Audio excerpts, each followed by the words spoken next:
Hey, alchemists, it's me, Deanna Joseph, and my lesson today, up close and personal, is the mysterious will of the divine. And so, you know how our theme for this year is alchemy. In fact, I just think that should be our theme forever and ever, right? Is alchemy. But we are here to be creators. But what does that even mean, to be a creator? I used to think, although I didn't call myself a creator, I used to think that my spiritual path was about getting stuff. I learned about the law of attraction, and so I'd pray for my stuff and talk about activating the law of attraction to get my stuff. And so that just about never worked out. Eventually, I kind of grew into this idea of, well, maybe it's about getting enlightened. And I thought, yeah, I'd seen the movie The Sixth Sense. I wanted to communicate with dead people. I wanted to be so psychic that I would see the future of everything I would choose. And if it didn't turn out right, then I didn't have to choose that, right? I wanted all the guarantees and the promises of a successful, happy life. So I still have a lot of questions. I've kind of moved beyond that also, but I still have a lot of questions. And I think that it's these questions that just kind of make our life fun. But like, like really, how does God show up in our life? Like that can be surprising. What about the non-physical beings that are here to support us, right?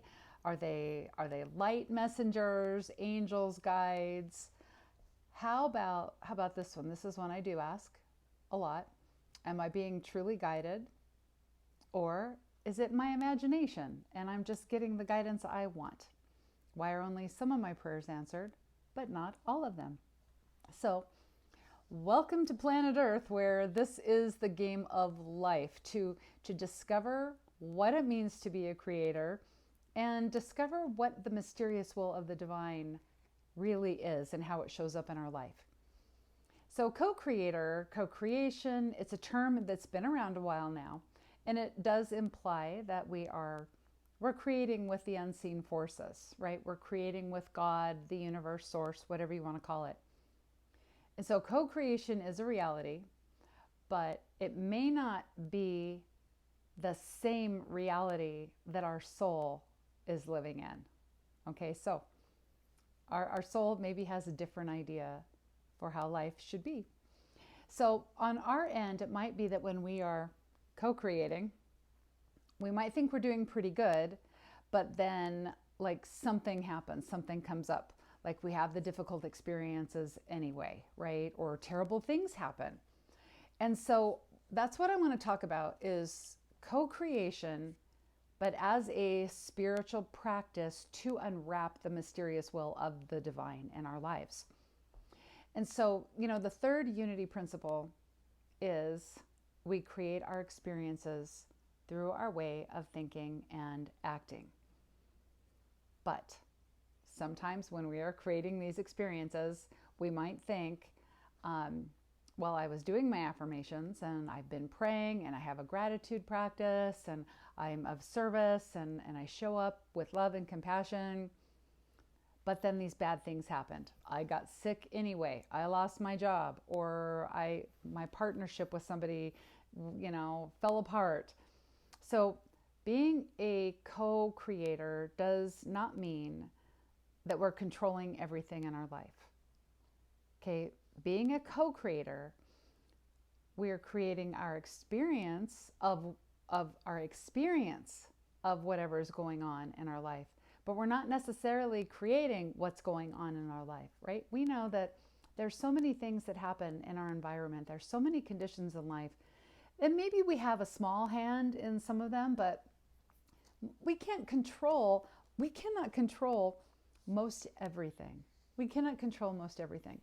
So here's one of the mysterious aspects of the divine. And this was a really hard one for me to accept at first. And it is that the nature of the universe is impersonal. And see, I didn't want the nature of the universe to be impersonal. I wanted God to specifically know all about me and love me and recognize my specialness and keep sending me all these signs about how special I was, right? But see, if the nature of the universe is impersonal, this is kind of where we get that saying, of the sun shines on the just and the unjust, and it rains on both the good person and the evil person. We are creating our experience through our way of thinking and acting, so that when it rains, we have options on how we're going to show up. Okay? So what about the bad things? I know I've asked myself this before, I'm trying to co-create a happy life and I'm a good person, but why did this bad thing happen? Right? We ask why, or, we're kind of like, well, it's not fair, right? Why does everything seem to work out so great for so-and-so who's really not very nice, and yet me, who's a very nice person, this thing didn't work out for. But this is really like the whole story of Job, right? In the book of Job in the Bible, right? It wasn't fair, right? He was telling his friends that it's just not fair. I am a good, righteous person. So we do have to wrap our minds around this idea that there is a mysterious will of the divine that maybe we're not aware of. Okay, so the divine is maybe seeking a different kind of experience. Now, we tend to want an experience that will please our personality, right? Our personality wants comfort, and our personality wants the guarantees, right? Our personality wants to know we're traveling on a path where nothing will ever go wrong. But the soul simply wants to experience itself through us and out into our lives. All right? Even the definition of love from Ernest Holmes is I'm paraphrasing, but that love is the urge to create through its creations, right? And so source energy, it has the urge to continue creating through us. Of course, we were created, on this planet, but it wants to continue creating through us through our way of thinking and acting. When we act on divine ideas, right? When we get inspired and do something about that inspiration, right? Listening and acting in faith. And so this makes me think of the story of Helen Keller. Of course, you all know about Helen Keller. She was born a perfectly healthy baby, but got very sick with something around a year and a half old. And she lost her sight and her hearing. And her parents, of course, were devastated. And her parents asked that question that we always ask. Why did this have to happen to me? Why did this happen to us? We don't deserve this. This is not fair. And no, it wasn't fair. Her parents know they did not deserve that. Just like you did not deserve the heartbreak that you've experienced. You do not deserve the illnesses that you've experienced, right? You do not deserve the betrayals that you have gone through. Okay? None of us deserve those things. Helen did not deserve to be struck deaf and blind. But see, Helen eventually found her mission, which was to teach the blind to see and the deaf to hear. That was her mission. Now, in New Thought and New Age communities and spiritual communities, we usually assume, there is this assumption, okay, I won't say we all do it, but I used to do this all the time. Make the assumption that if I'm experiencing pain right now, whether it's physical or emotional, that it means that there was something negative that happened in my past. And it's all the fault of that negative thing. Okay? Now, Helen Keller was a mystic. And so what made her different was that even though all these really unfair things happened to her that she totally did not deserve, even though those things happened, she still saw her life as a sacred assignment. And this is our spiritual practice of being a creator, to see our life as a sacred assignment, even though things may be hard. All right? Even though things may be hard. So God is impersonal, right? God is impersonal.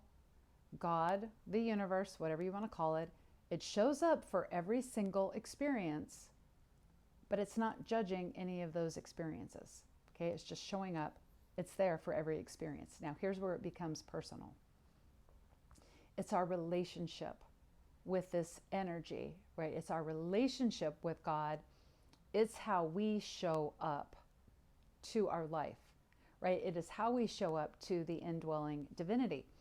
And so this was something that was very special about Helen Keller. She had a deeply intimate and connected relationship to the indwelling spirit. And there's all kinds of things she's written about, with her experiences with God. You can just Google them, right? But it's an amazing, amazing deep relationship that she even says that she's glad she is the way she is because she loves that relationship the way it is. Okay, so how do we create that deep, intimate relationship? Well, we create a deep, intimate relationship with the divine within us the same way we would create any intimate relationship. We spend time and we communicate, all right? So that can look like spending more time in a prayer practice, a meditation practice, and not just once a week or not just when you need something. That's how I used to pray. Something came up and I needed help, so then I would pray. But I wasn't praying all the time, right? I wasn't giving thanks all the time.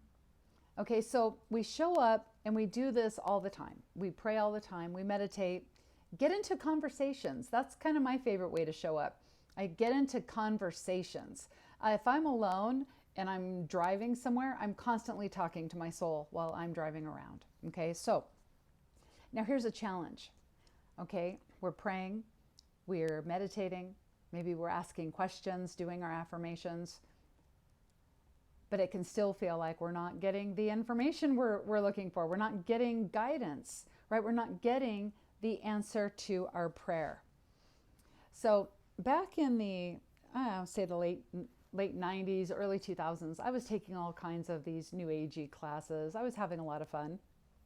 But they were the kind of classes that were on psychic development and, right, how to shoot fire from your fingertips kind of stuff. And I remember, there were other people in my class and they were really very clairvoyant, and they were describing these deeply rich, clairvoyant experiences they were having. Me, I felt like I was getting nothing. And so I'm home one day and I'm practicing this, right? And because our teacher's like, yeah, you just practice it and you're going to get so psychic. You're just all so psychic. Well, I was practicing and nothing was happening. And I remember sitting and saying out loud to my guides, my angels, whoever was listening, what a fat lot of good you all are, right? I said that because I was very entitled. I figured that since I paid good money for this class and I had this teacher who said that we would all be able to do it, I felt entitled to having these incredibly vibrant visions. Okay, so I don't know if you've ever heard of a cosmic 2x4, but I had one of those cosmic 2x4 moments. I just said that out loud, a fat lot of good you all are, and I literally felt getting whacked on the side of the head. There was no pain, but there was that, that motion, and it actually kind of knocked me sideways, and I thought that I would have fallen over, but I was sitting right next to a table. And at that moment, I heard, you don't want to listen. Now, I would love to say that moment changed me and I became a really good listener, but it's not true. I didn't become a good listener right away.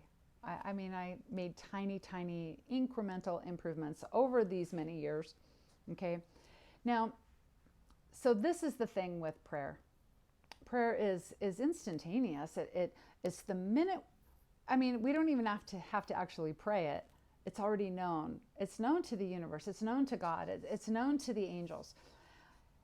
So when it feels like we're not getting an answer, it could be that we're waiting. We are waiting.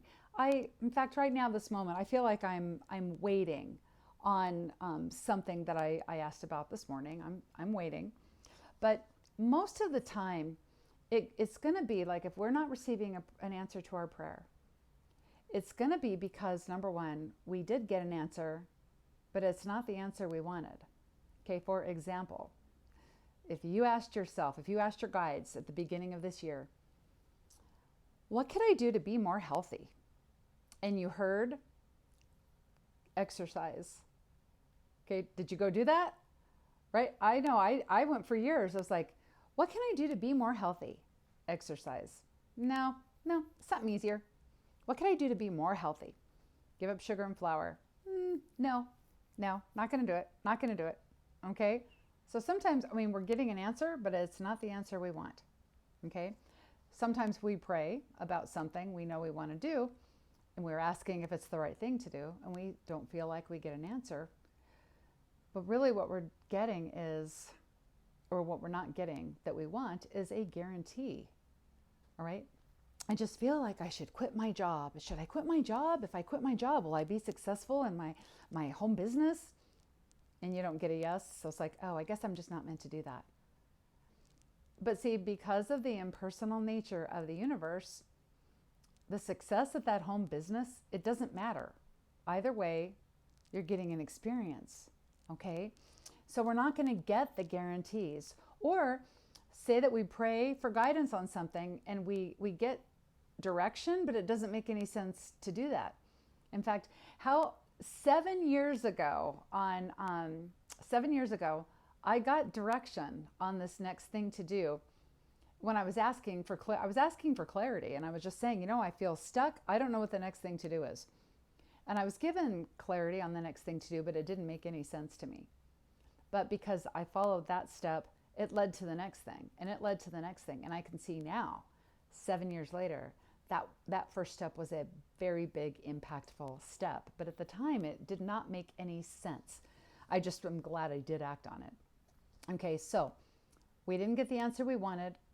We didn't get the guarantee, or the direction we're given doesn't make sense. All right, so that's often why we feel we didn't get an answer to our prayer. But see, here's the thing. Our relationship with the divine, it's not about the promise of success and an easy, happy life and never, ever, ever making any mistakes. We are deepening our connection with our inner divinity so we will listen and act in faith. Right? That's the whole goal of this. Learning to listen and act with faith. Because ultimately, it's not about the choices that we make, because the universe is impersonal and it grows and learns about itself through any choice that we make, even if we are struggling with that choice. But see, here's the thing. If we make a choice out of fear, if we make a choice that just serves the personality, our heart and our brain are not in coherence, and life will seem to unfold more slowly. It'll feel like we're up to our neck in mud, and it is so hard to move forward. We're postponing our good, is what we're doing. Now, if we've made a choice and it doesn't seem to be the right choice, and we're slogging forward and everything's taking forever, because of the impersonal nature of the universe, God's showing up for those choices, not judging those choices. Okay, just like if you decided that you were going to exercise 5 days a week, and you got up one day and you're like, I'm too tired, I'm just not going to go. God's not going to judge you for that. God's just showing up for the experience. Okay, so God's showing up for every experience, every choice. Okay, of course, we make it harder on ourselves, not God. God's just showing up all the time for us. Now, when we make a choice out of faith, our heart and our brain are in coherence. Things unfold differently for us. Things unfold with greater ease, and we will hear that guidance with more clarity. Okay? I had a wonderful experience last week. I went to Yucca Valley with my best friend, Wendy, and I woke up Wednesday morning and she had sent me a text in the middle of the night of this really cute unicorn tattoo. And so I'm like, well, that's kind of funny. So she gets up, because I was up really, really early, but then she gets up and she was like, did you see that tattoo? And I was like, yeah, that's really cute. And she was like, I was thinking it'd be really fun to go get tattoos today. And all of a sudden, I just had this feeling. It's like, wow, that would be fun. So that decision, it felt good. So we took it to the next step, right? She looks, in the area to see local artists, tattoo artists. And so we find this place called Unfurled in Yucca Valley, and she's great. And like we go down there, and even the young lady who's working there, Michaela, she looks like a unicorn who's turned into a young woman, right? She has this like pearlescent aura about her, okay? And she was just so adorable and so sweet. And so we loved the vibe of that place. And so Wendy's drawing out our tattoos, and I happen to look on the back wall and I see these albums hanging up. And one of them is the Xanadu album, right? It's a 1980 movie with Olivia Newton-John and Gene Kelly. Great music, right? With Olivia Newton-John and Electric Light Orchestra, ELO. And so Wendy and I, then we start playing music from Xanadu while we're getting our tattoos. And so, but it was just so much, it was a great afternoon. And we went home or went back to our Airbnb, and we were like, let's watch the movie Xanadu. And so we watched the movie Xanadu, and it was fun, and we had a lot to talk about with that movie. Well, the next morning, it even led to like a deeper philosophical communication, our conversation, a deeply philosophical conversation about what it means to be an artist and follow your muse, right? An artist, and I don't mean just an artist who puts pen to paper, of course. I mean, and all of us are artists, right? We're the artists of our lives. And so, but see, here's the thing that happened.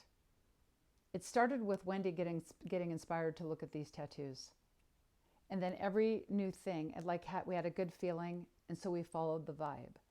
And then the next thing led to a good feeling, and we followed the vibe. All right? And we had an unexpected miniature vacation, and everything fell into place wonderfully. Now, this is what happens when we listen and act. Okay, divine direction is not always going to be huge, world-changing, epiphany, mind-blowing stuff. We're living out a life every day where this guidance is just the simple, humble guidance leading us to that next nice thing that's going to happen in our day. Okay, so imagine this. You are created in the image and likeness of your creator. You are, for sure. You are an emanation of source, okay, here to create in your own life as God creates in the universal. Now, this means we are each of us here to create experiences. Each of us are creators. You are a creator. But we have many options for how we show up to this game of life, right? We create in many ways. Now, some of the ways that we are creating in our day may not feel so good, and we may be struggling, okay? We fall in love with our own life when we follow the vibe, when we listen and act when God speaks. So here is our call to action for this week. I'm going to say our affirmation, okay? Then we'll say it again together. I am here to fall in love with my life. I am here to fall in love with my life. Now, I know it can sound kind of trite, but every day is a new day. Every day we are standing at the beginning of a journey that we've never taken before. We really are, okay? Every day is a new opportunity to decide that we want to show up a little bolder than we did the day before, a little brighter, a little more compassionate, a little more merciful, a little more loving, right, than we did the day before, okay? And so here is my invitation for this week. And I would love, if you do this, I would love to hear from you. Please comment like what you did, okay? But first of all, give yourself an opportunity to follow the vibe. Do something different. Take 30 minutes out of your day, just one day this week. Take 30 minutes and get curious and do something different. Okay, if you go out to your car every day and sit in your car on your lunch break, maybe go for a walk instead. Or sit sit someplace outside and sketch a drawing, or go to a bookstore, go to a used bookstore, go down a rabbit hole there, right? But just find anything, find something different. Go walk a labyrinth, okay? But also I'm inviting you to try this week. It's to take 20 minutes connecting with your inner being. And I'm going to say, especially if this affirmation felt really weird to you, right? That I am here to fall in love with my life. If you kind of scoffed at that, if it kind of felt uncomfortable, I really do invite you, take 20 minutes and connect with your inner being. Have a conversation, okay? And if you are going through a really difficult time right now, it's okay. It's okay to just go to your inner being and say, I need some help just to be able to start where I am. I'm not doing so good, and I'm angry, and I'm resentful, and I'm having trouble like forgetting or forgiving things, forgiving and forgetting. I'm having trouble doing this. So I'm asking for the grace to awaken within me that peace that I know it's in there somewhere. But please just open that door for me. Come on, have my back here, universe. Like, I'm asking for the grace to accept where I am right now, even though I'm really unhappy where I am right now. Help me to appreciate all of the things that I have in my life right now. Help me to appreciate all the ways that I have shown up for myself, and help me to appreciate the things that I have done that I am proud of, and give me the grace to not let my pain and my disappointments keep me from showing up with love and compassion for my fellow humans. Okay? Please help me. Help me to not let my pain and disappointments keep me from showing up with some compassion for myself and all the struggles that I have gone through. Spirit, God, soul, my divinely wise self, help me to get curious right now. Help me to get curious. Okay, and it can just be that simple. If you're having an emotional breakdown, have the emotional breakdown, but have it with source. Okay, have it with your inner being. Have it in a conversation with the divine in you, okay? Alan Cohen, an author, he said, your old idea of how far you may progress is being updated. We are seeing that there is an evolution, right? We are seeing there's an evolution, a soul's evolution happening on this planet right now. We now know that we are not here to just pray for stuff. We're not here to pray that the guy we don't vote for just dies and the guy that we do vote for gets office, right? Just because we prayed for it. We're not here to just pray for ourselves to get all the stuff we wanted. In fact, think about the last few times you've prayed, right? Are they serving you, or are they actually, how many people in your life are those prayers serving, right? This is that evolution. Our prayers are now in service to the planet, right? And we don't need to worry about being enlightened. On a soul level, you are enlightened, right? On a soul level, your soul knows all this stuff going on. It's aware of its connection to the all, right? On a soul level, like, we're enlightened. So that's not even something that we have to worry about. We are here to discover that deep connection with Source within us so that life unfolds differently through us, for us, as us. Because this is how we are creating heaven on earth. So until next time, remember, you are divinely designed to be doing all this. You are a one-time, one-of-a-kind cosmic event. In everything you do, you are blessed. And so it is. So it is. We'll see you next time.